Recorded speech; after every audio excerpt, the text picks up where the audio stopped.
ચારે બાજુ પાણી પાણી. ઉનાળામાં જો આટલું પાણી હતું તો ચોમાસામાં તો એટલું પાણી હતું.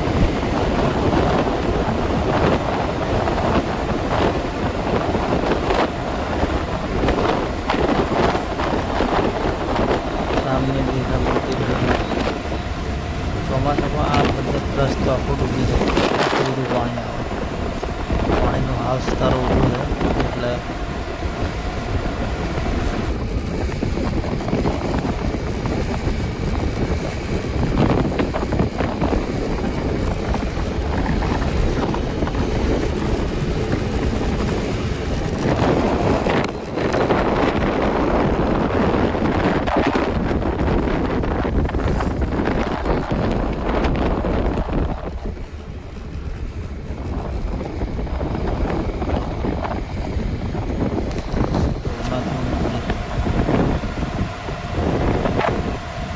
જોઈ શકો તમે.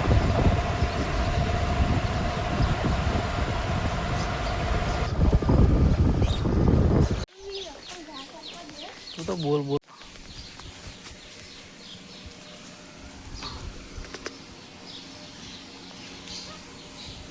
બહારની અંદર આવી ગયું મહાદેવનું મંદિર છે, જે તમે જોઈ શકો છો. હર હર મહાદેવ. એકવાર કોમેન્ટ પણ કરી નાખજો. અહીંથી અમે દર્શન કરી ગયા છે.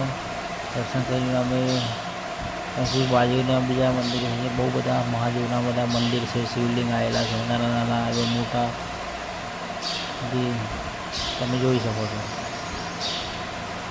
તો ચોમાસામાં જે આ મંદિરનું સ્તર પાણીમાં બુડી જાય છે.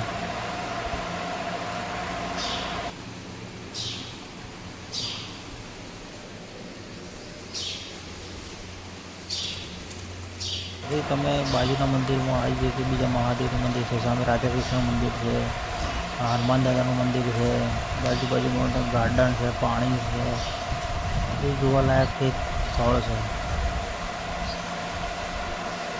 તો તમે પણ તમારી ફેમિલી પરિવાર સાથે તમે આવી શકો છો. જો તમે મંદિરની અંદર ઊંડું કેટલું છે, જો અંદરની સાઈડ છે. શિવલિંગ આવા નાના નાના મોટા મોટા બહુ બધા શિવલિંગનો અહીંયા નીકળેલા છે, જે તમે જોઈ શકો છો.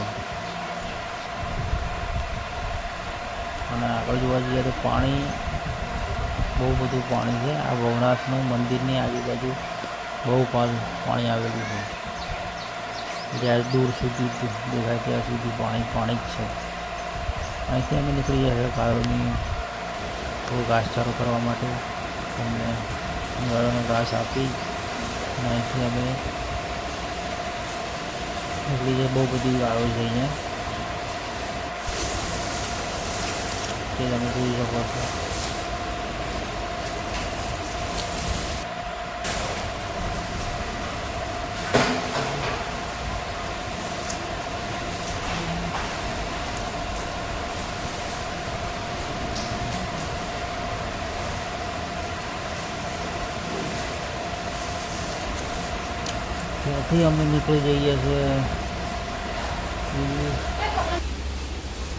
ત્યાંથી અમે નીકળી જઈએ છીએ મચ્છીઓને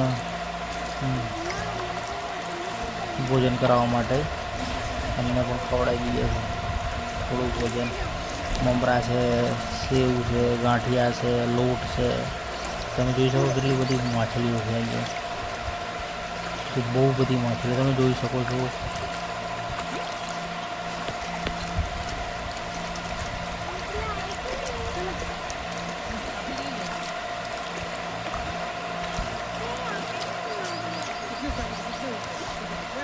થેન્ક યુ વોચિંગ.